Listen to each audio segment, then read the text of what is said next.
Hello students, hope you're doing good.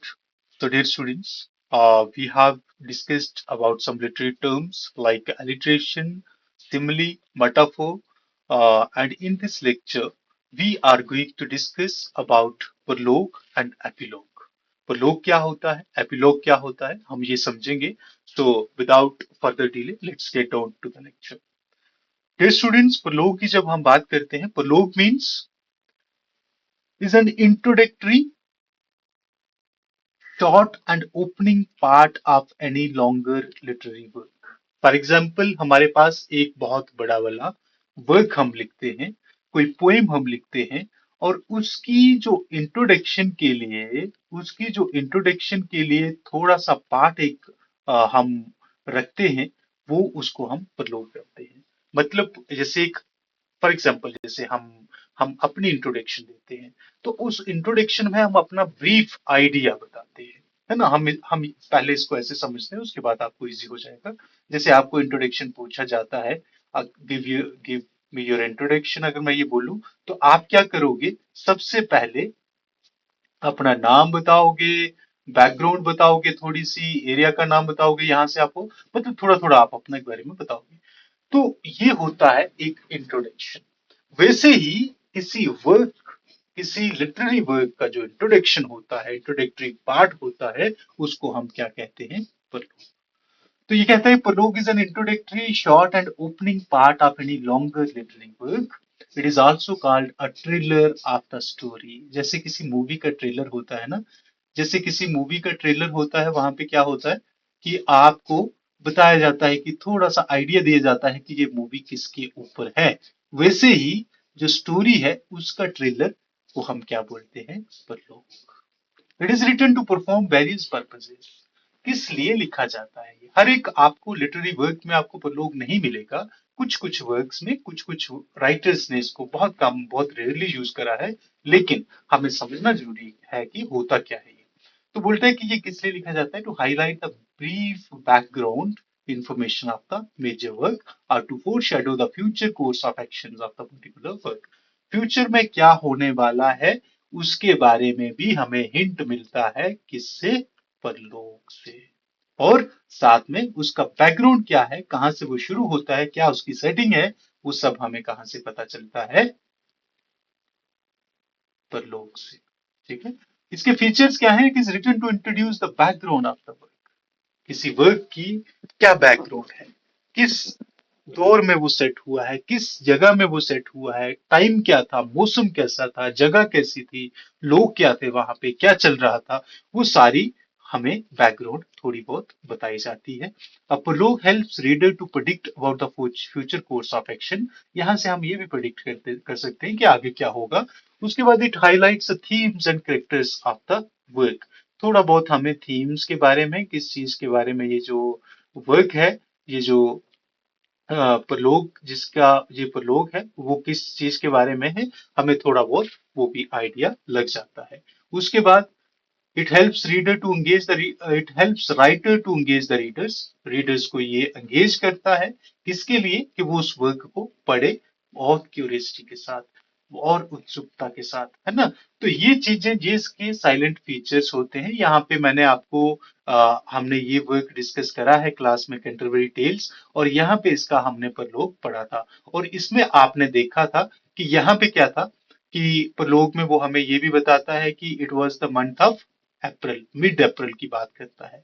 Mid अप्रैल में क्या है कि जो सीजन है, जो टेम्परेचर चेंज है, सीजन चेंज है, और साथ में एट द सेम टाइम जो बाहर का जिसको हम बोलेंगे अपना इन्वायरमेंट, जो नेचर है भी चेंज है, क्योंकि उसमें नए नए फूल आ रहे हैं, उसमें नई नई चीजें आ रही हैं, नए नए प्लांट्स आ रहे हैं. और उन सब की वजह से जैसे जैसे ये मौसम चेंज होता है, वैसे ही जो पीपल हैं, लोग हैं, उनका भी मन किसके लिए उनको मोटिवेट करता है, ट्रैवल के लिए, नई नई जगह एक्सप्लोर करने के लिए. तो वो क्या करते हैं वहां पे, वो कैंटरबरी टेल जो आपने पढ़ी थी, प्रलोग टू द कैंटरबरी टेल्स, प्रलोग में हमने ये पढ़ा था कि वो किसके लिए, साउथ वर्क एक प्लेस है, साउथ वर्क, साउथ वर्क एक डिस्ट्रिक्ट का नाम है इंग्लैंड के, और उस डिस्ट्रिक्ट के में एक जगह है तबाड़ इन. वो वहां पे बैठे होते हैं और वहां पे ये प्लान करते हैं कि हम कहीं पे जाएंगे, और ये कहाँ पे जाने का प्लान करते हैं, कैंटरबरी में जाने का प्लान करते हैं, और उसमें टोटल पिलग्रिम्स बताए गए हैं कि 29 है, और वो वहां से जाने का प्लान करते हैं। और उसे हमें तो लोग में ये भी बताया जाता है कि उनका क्या प्लान था, वो कहानियां बताएंगे, दो जाते टाइम दो आते टाइम। तो ये सारा हमें थोड़ा सा बैकग्राउंड और करेक्टर्स के बारे में, उसकी जो स्टोरी आगे क्या होने वाला है उसके बारे में, ये हमें क्या बताता है परलोक। तो कैंटरबरी टेल्स का परलोक हमने पढ़ा था, तो यहाँ से आप और भी इसको अच्छे से कनेक्ट कर पाओगे, समझ पाओगे। I hope you have understood about परलोक। Now what is epilogue? परलोक का अपोजिट है एपिलॉग। एपिलॉग क्या होता है? विच मीन्स, एपिलॉग जो है वो ग्रीक वर्ड से लिया गया है, और जिसका मतलब होता है कंक्लूजन। मैंने जैसे बताया आपको कि परलोक क्या है? इंट्रोडक्शन। परलोक क्या है? इंट्रोडक्शन। और ये जो एपिलॉग है ये क्या है? कंक्लूजन। किसी का शुरुआती पार्ट, इंट्रोडक्टरी पार्ट, और लास्ट में उसका एंडिंग पार्ट। ठीक। एक्चुअली एंडिंग पार्ट भी नहीं कह सकते इसको। जैसे हम एक आंसर अपना फ्रेम करते हैं, मैं इसको आपको इस तरह से समझाता हूं। जैसे हम आंसर फ्रेम करते हैं, उस आंसर में हम क्या करते हैं, पूरा हम आंसर लिखते हैं। मान के चलो हमें थीम्स के बारे में पूछा गया, हमने क्या किया, थीम्स का इंट्रो लिखा, पहले थोड़ा सा कहानी का इंट्रो लिखा, जिस नॉवल के ऊपर हम थीम्स बताने वाले हैं, उसके बाद थीम्स की बात करी। थीम्स के बाद हम लास्ट में क्या लिखते हैं, कंक्लूजन। तो वो कंक्लूजन किसके बारे में होता है कि ये वर्क क्या है, इसमें थीम्स क्या है, तो वो कंक्लूजन वाला पार्ट हम अलग से रखते हैं, इसमें ऐड नहीं करते हैं अपने क्वेश्चन के साथ, जो थीम्स है उनके साथ में। वैसे ही जो वर्क होता है, लिटरेरी वर्क जो होता है, उसमें एक एपिलॉग होता है, कंक्लूडिंग पार्ट होता है। उसमें क्या होता है, वर्ड एडेड। जैसे मैंने आपको बताया कि एपिलॉगस जो ग्रीक वर्ड से लिया गया है, जो वर्ड एपिलॉग है, और इसका मतलब होता है कंक्लूजन या वर्ड एडेड। जैसे आपने देखा इंट्रोडक्टरी सेक्शन जो होती है किसी भी नॉवल पोएम की, तो वो प्रोलोग होता है। और जो एपिलॉग होता है ये एक शॉर्ट सेक्शन होती है अलग से। जैसे मैंने आपको कंक्लूजन बताया किसी क्वेश्चन का हम लिखते हैं, वैसे ही एक सेक्शन बनाई जाती है अलग से लिटरेरी वर्क के बाद, लिटरेरी वर्क के साथ में लिखने के बाद उसको, or which is introduced at the end of a literary work. It is included to tell the readers or audience what happens to characters after the end of story. ये इसलिए लिखा जाता है लोगों को बताने के लिए, ऑडियंस को बताने के लिए, रीडर्स को बताने के लिए। जैसे मान के चलो कुछ स्टोरीज का अंत हो जाता है, हम देखते हैं कि हीरो जो है, हीरो को जेल में डाला गया और उसके बाद उसको रिलीज किया जाता है। उसके पेरेंट्स, उसकी फैमिली, सब they are killed by the by his enemies, और उसके बाद स्टोरी वहां पे खत्म हो जाती है। Now what happens to the hero after that movie?